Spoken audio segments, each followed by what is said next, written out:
This fight is dedicated to Flair. Lomachenko versus Floyd Money Mayweather at junior lightweight. Let's just say it takes place at junior lightweight. This fight has come up a lot in the boxing groups.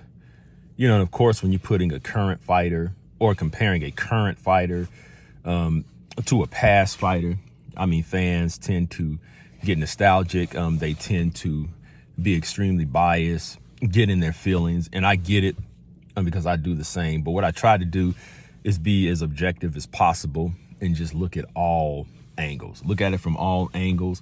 Look at all aspects of the fight. Look at the strengths and the weaknesses of both fighters. And I just go from there. Of course, I'm a Floyd fan. But to be honest with you, if I was to say that Lomachenko wouldn't have a chance, I wouldn't be being honest. Because the fact is, Lomachenko is a phenomenal fighter. And the things that he does gives a lot of people trouble. Styles makes fights. Floyd is the best ever, in my opinion.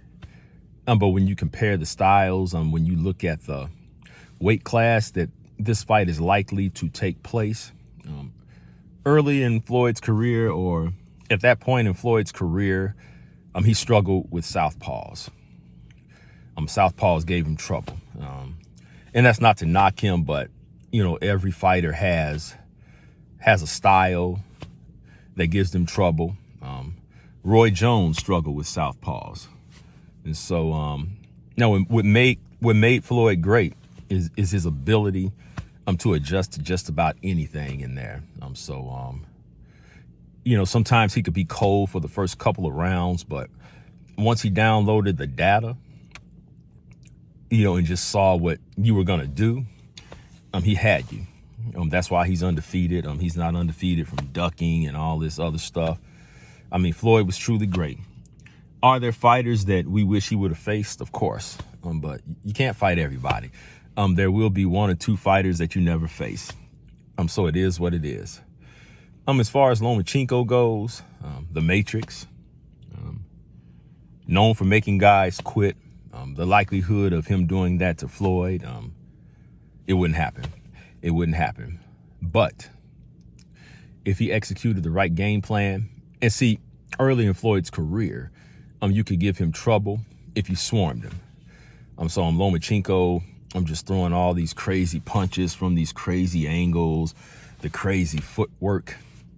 And I was kind of salty when he beat Rigondeaux. I was disappointed because I trash talked a little bit on behalf of Rigondeaux. I felt that Rigondeaux was the next best thing to Mayweather. Rigondeaux, was a skillful fighter. I consider him the southpaw version of Mayweather. So I thought he had Lomachenko. I wasn't looking at it objectively. I didn't look at the size advantage for Lomachenko, and I didn't think that could overwhelm Rigondeaux the way that it did. But I brought that up for the simple fact, or just to kind of make a comparison here.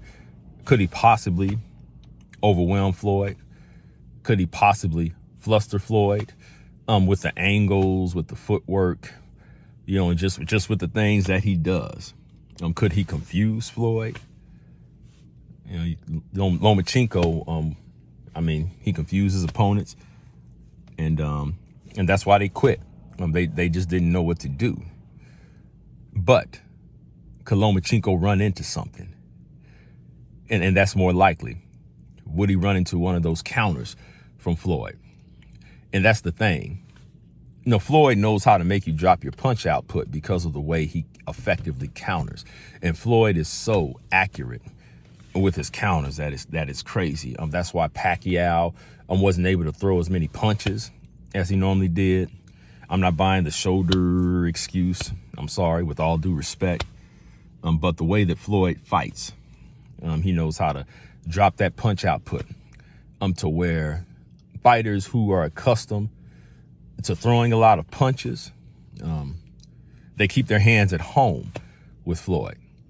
Now if the counter punches from Floyd wasn't so accurate, Yeah, I mean, they probably go for it. They probably go for broke. But I just see, well, for everything that Lomachenko does, for all the punches that he throws, for all the angles that he has, I just see Floyd Mayweather's counter-punching abilities offsetting that. And I just see Floyd pot-shotting his way to a decision victory. Those are my thoughts. Let me know what you think, and I will see you on the next video.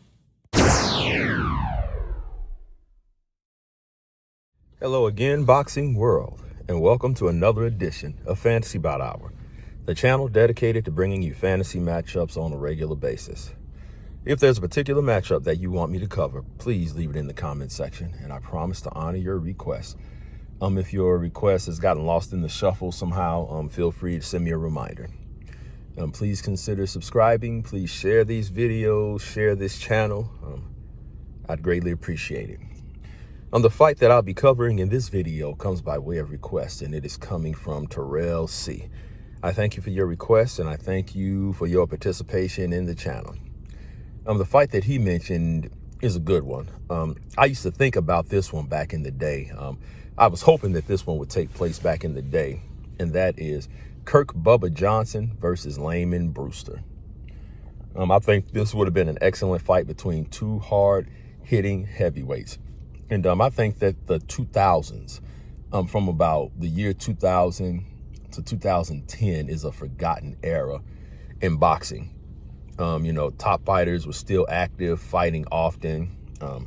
The best was still fighting the best, and things took a turn for the worse around 2010, unfortunately, to where most top fighters are inactive, are extremely inactive, fighting only once a year, if we're lucky. But I won't go off on that tangent. That's for another video.